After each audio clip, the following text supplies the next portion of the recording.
ఏడేడు జన్మాల బంధాలతో ఈనాడు నీడు పండించన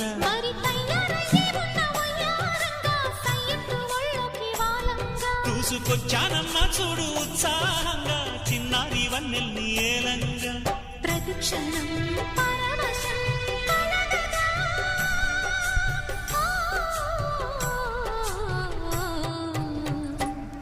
మనసా పలకవి